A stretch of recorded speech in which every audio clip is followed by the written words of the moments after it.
سلام به همگی، امیدوارم حالتون خوب باشه. من پریا هستم، به کانال یوتیوب من خوش اومدید. من و دختر خالم امروز تصمیم گرفتیم که بریم به وینرز و گفتم از این فرصت استفاده کنم و اونجا رو به شما نشون بدم.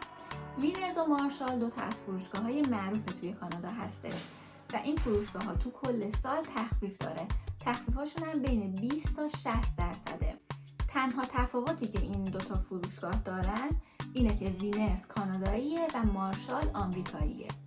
یه فروشگاه دیگه هم هست به اسم هوم سنس که هوم سنس هم مثل این دو تا فروشگاهی که گفتم تو کل سال تخفیف داره، ولی با این تفاوت که هوم سنس مخصوص وسایل توی خونه هستش و قبلا هوم سنس جدا بود ولی الان هوم سنس و وینرز با هم یه فروشگاه شدن. من الان خودم آماده کردم که بریم اونجا و وقتی که رسیدیم اونجا براتون فیلم میگیرم و محصولات رو بهتون نشون میدم، قیمت ها رو بهتون نشون میدم که کاملا اونجا رو ببینید.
خب حالا با هم بریم قیمت ها رو ببینیم.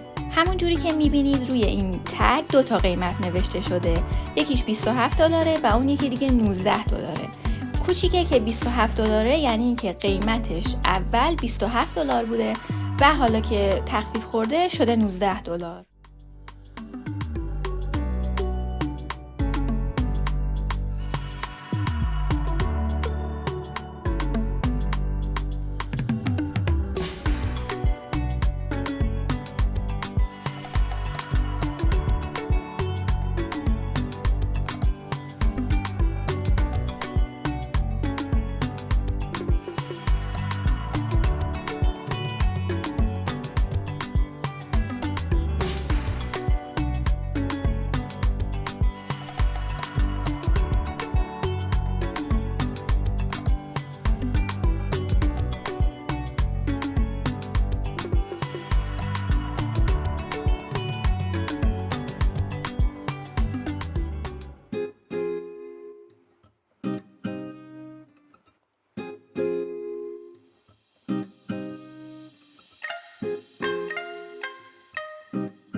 خب حالا از وینرز میخوایم بریم به هوم سنس. همون جوری که بهتون گفتم این دوتا فروشگاه توی فروشگاه هستش و حالا میریم که محصولات هوم سنس رو ببینیم.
خب من تصمیم گرفتم این پوتین با این شلوار رو بخرم. قیمت پوتین ها $200 بود که با تخفیف شده بود $120 و شلوار هم قیمتش $80 بود و با تخفیف شده بود $30.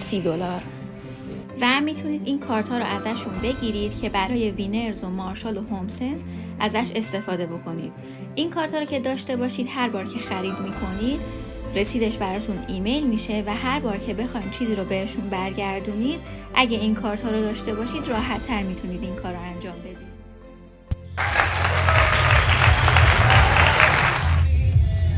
مرسی که تا آخر این ویدیو رو نگاه کردید. لایک و کامنت و سابسکرایب یادتون نره. مراقب خودتون باشید و خدا نگهدار.